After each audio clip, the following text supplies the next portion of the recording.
안녕하십니까? 인생의 지혜를 나누는 채널에 오신 것을 환영합니다.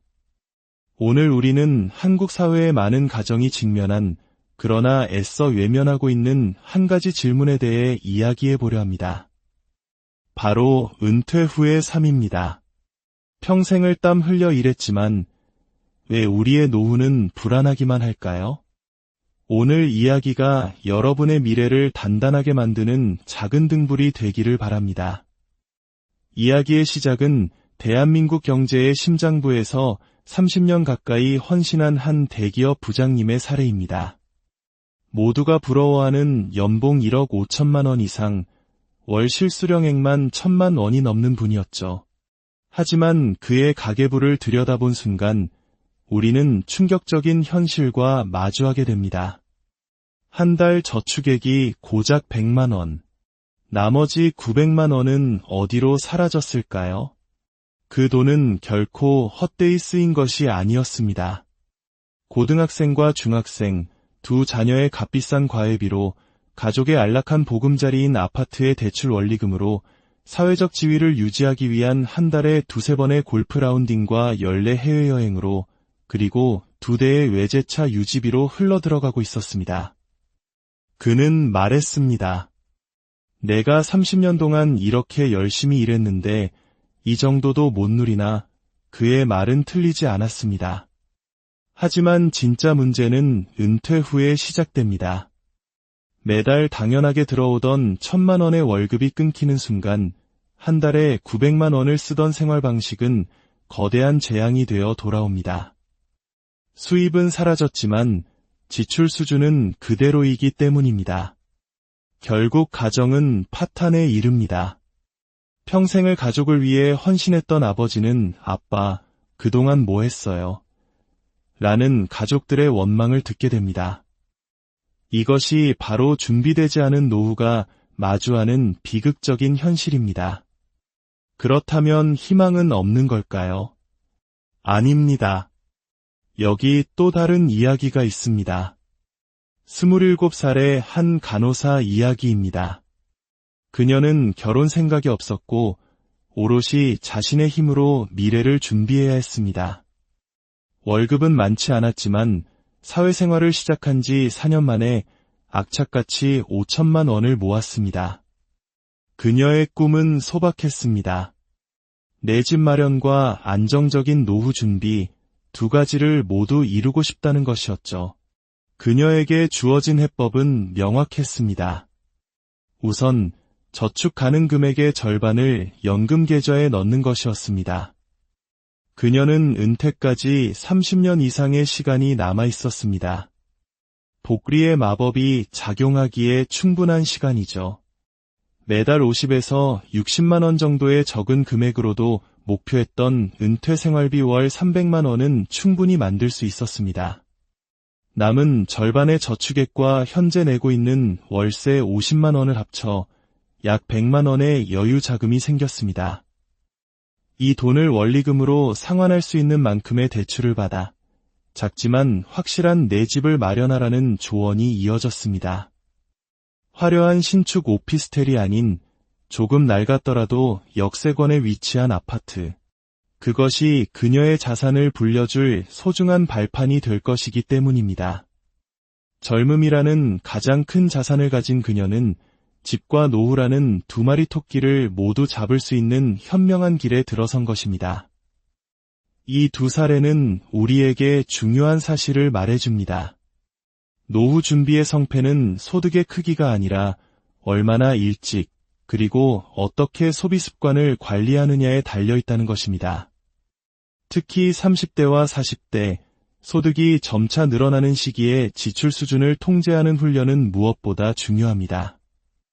예를 들어 월급이 500만 원이라면 대출금 150만 원과 노후 자금 50만 원을 먼저 떼어놓고 우리 집의 생활비는 300만 원이다. 라고 명확히 선을 긋는 것입니다. 이런 습관이 몸에 밴 대표적인 예가 바로 공무원들입니다. 그들은 월급에서 상당액의 공무원 연금이 원천 징수되기 때문에 처음부터 비교적 적은 금액으로 생활하는 데 익숙해져 있습니다. 그래서 퇴직 후 연금이 나와도 생활 수준의 격차가 크지 않아 오히려 삶의 만족도가 가장 높은 집단 중 하나로 꼽힙니다. 반면 가장 안타까운 경우는 연말마다 수천만 원의 인센티브를 받는 대기업 직원들입니다. 갑자기 생긴 큰돈은 소비 수준을 급격히 높이고 외제차를 사고 더 넓은 집으로 이사하게 만듭니다. 하지만 그 화려한 시절이 영원하지 않다는 것을 깨달았을 때는 이미 늦은 경우가 많습니다. 40대 후반 선배들이 하나둘 회사를 떠나는 모습을 보며 불안감이 엄습하지만 한번 높아진 생활 수준을 다시 낮추기란 여간 어려운 일이 아닙니다. 많은 사람들이 말합니다. 노후 준비, 집 한 채 있으면 되는 것 아닌가요? 하지만 집과 연금은 근본적으로 다릅니다. 주거 문제는 사실 해결 방법이 있습니다. 눈을 조금 낮춰 경기도 외곽으로 이사 가거나 정 힘들면 부모님 댁에 들어갈 수도 있습니다. 하지만 돈이 떨어지는 노후 리스크는 해결할 방법이 없습니다. 금융의 관점에서 볼 때 비극은 일찍 죽는 것이 아니라 오래 사는 것입니다. 정확히는 나의 수명보다 내 돈의 수명이 먼저 끝나는 것이 가장 큰 비극입니다. 그래서 우리는 돈을 어딘가에 안전하게 묶어두고 평생 월급처럼 꺼내 쓸 수 있는 시스템을 만들어야 합니다. 그 가장 강력한 도구가 바로 연금 계좌입니다. 연금 계좌는 단순히 돈을 모으는 통장이 아닙니다. 희망을 키우는 화분과 같습니다. 꾸준히 납입하다 보면 수익이 나는 것을 보며 뿌듯함을 느끼고 혹독한 금융위기가 찾아와도 자산 배분을 통해 안정적으로 방어하는 것을 경험하게 됩니다. 정부는 세액공제라는 강력한 인센티브를 제공하며 연금 가입을 독려합니다. 부부가 함께 연간 한도를 채우면 연말정산으로 약 300만 원 가까운 돈을 돌려받을 수 있습니다. 이 돈으로 1년 동안 고생한 자신을 위해 멋진 해외여행을 떠나는 것은 어떨까요? 노후를 위해 저축했기에 받은 보너스 충분히 누릴 자격이 있습니다. 여기서 한 걸음 더 나아간 전문가의 비결을 알려드리겠습니다. 바로 연초에 대출을 받아 연금 계좌의 연간 납입 한도를 한 번에 채우는 것입니다. 빚을 내서 투자를 하라는 말이냐고 반문하실 수 있습니다. 하지만 계산기를 두드려보면 놀라운 결과가 나옵니다. 연 7%의 이자로 대출을 받아 900만 원을 납입했다고 가정해봅시다. 당신은 연말에 5%, 즉 148만 원을 확정적으로 돌려받습니다. 이자보다 훨씬 높은 수익률이죠. 게다가 연초에 납입했기 때문에 1년 내내 투자 수익을 추가로 기대할 수 있습니다. 이 방법에는 또 다른 장점이 있습니다. 바로 소비 통제 효과입니다. 월급 통장이 아닌 주거래 은행 계좌를 열었을 때 잔고가 마이너스로 찍혀 있는 것을 보면 자연스럽게 소비 욕구가 줄어들게 됩니다. 실제로 한 전문가는 아내가 낡은 소파나 냉장고를 바꾸고 싶어 할 때마다 마이너스 통장 잔고를 보여주며 여보, 미안한데 이 빚부터 갚고 다시 이야기하면 안 될까? 라고 애원했다고 합니다. 그 돈이 어디 갔냐는 아내의 물음에 그는 조용히 아내의 연금 계좌를 열어 보여주었습니다. 그 안에서 불어나고 있는 자산을 확인한 아내는 더 이상 아무 말도 하지 않았다고 합니다. 그렇습니다. 나에게 연금이란 가장 든든한 백입니다. 기댈 수 있는 언덕입니다. 연금 자산이 차곡차곡 쌓여 있으면 부당한 상사 앞에서 당당히 사표를 던질 수 있는 용기가 생깁니다. 은퇴 후에도 누군가 나에게 월급을 준다면 얼마나 좋을까요? 연금은 바로 내가 나에게 주는 평생 월급입니다.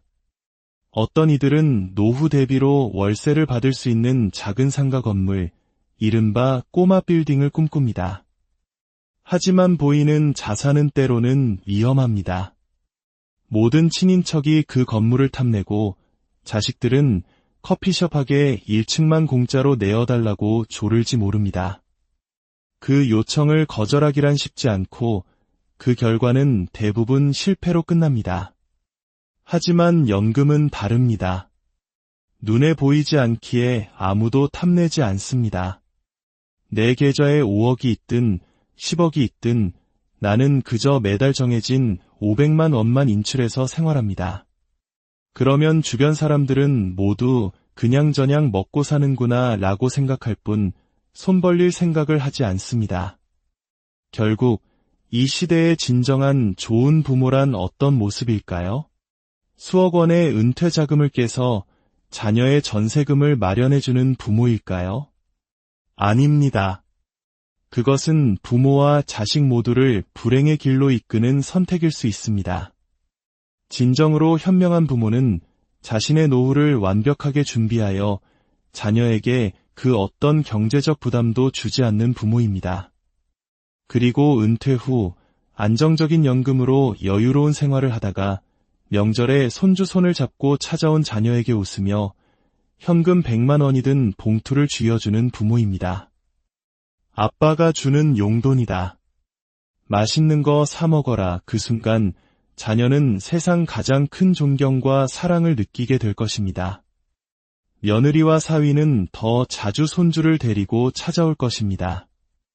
연금은 단순한 금융상품이 아닙니다. 그것은 내 노후의 존엄성을 지키는 마지막 보루이며 자녀와의 건강한 관계를 유지해주는 현명한 장치이자 평생을 열심히 살아온 나 자신에게 주는 가장 큰 선물입니다. 당신의 든든한 백은 지금 어디에 있습니까? 오늘의 이야기가 당신의 마음에 깊은 울림을 주었다면 구독과 알림 설정을 통해 저희와 계속 함께해 주십시오. 그리고 이 소중한 지혜를 사랑하는 가족, 친구들과 함께 나눠주시길 바랍니다. 지혜를 나누는 것은 우리의 미래를 함께 밝히는 가장 아름다운 실천입니다.